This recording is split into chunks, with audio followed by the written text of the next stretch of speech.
আজ পবিত্র হজ। প্রায় 18 লাখ মুসল্লির লাব্বাইক আল্লাহুম্মা লাব্বাইক ধ্বনিতে মুখর আরাফার ময়দান। খুতবা, নামাজ আর জিকির আজকারের মধ্য দিয়ে সূর্যোদয় থেকে সূর্যাস্ত পর্যন্ত আরাফার ময়দানে অবস্থান করবেন হাজিরা। এবার হজের খুতবা দেন মসজিদুল হারামের ইমাম ও খতিব শায়খ ডক্টর সালেহ বিন হুমাইদ। সৌদি আরব প্রতিনিধি সেলিম আহমেদের রিপোর্ট জানাচ্ছেন আব্দুল মালেক। হজের 3টি ফরজের একটি আরাফাতের ময়দানে হাজিদের অবস্থান। বৃহস্পতিবার সূর্যোদয় থেকে সূর্যাস্ত পর্যন্ত সেখানে অবস্থান করেন হাজিরা। খুতবা ও নামাজের মধ্যে এখানে সারাদিন পার করেন বিশ্বের 1.5 শতাধিক দেশ থেকে আসা প্রায় 18 লাখ মুসলমান। আলহামদুলিল্লাহ, আল্লাহ পাক আমাদের অশেষ রহমতে ভালোই রাখছে। আমরা মসজিদে নামিরা যাচ্ছি জহুর এবং আসরের সালাত একসাথে আদায় করার জন্য এবং খুতবা শোনার জন্য। দুনিয়ার বিভিন্ন দেশ থেকে প্রায় লক্ষ লক্ষ প্রায় 18 লক্ষ মতো মুসলমান হাজি সাহেবাগণ এখানে এসেছেন।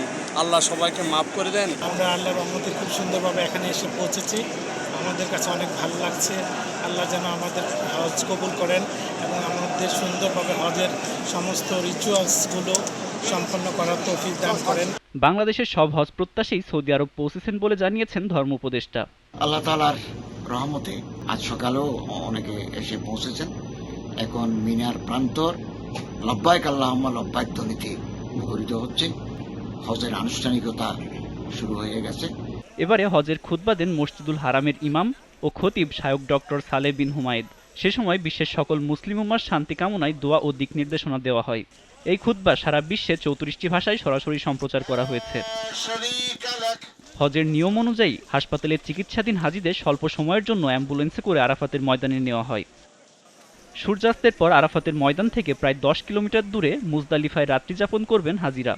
সেখান থেকে পাথর সংগ্রহ করে শুক্রবার ফজরের পর মুজদালিফা থেকে মিনায় ফিরবেন তারা। এরপর বড় শয়তানকে পাথর নিক্ষেপ করে পশু কুরবানি দেবেন হাজিরা। এছাড়া মাথা মুন্ডন করে মক্কায় পবিত্র কাবা শরীফ তাওয়াফ ও সাই করবেন ধর্মপ্রাণী সব মুসলমানরা। আব্দুল মালেক, জিটিভি নিউজ।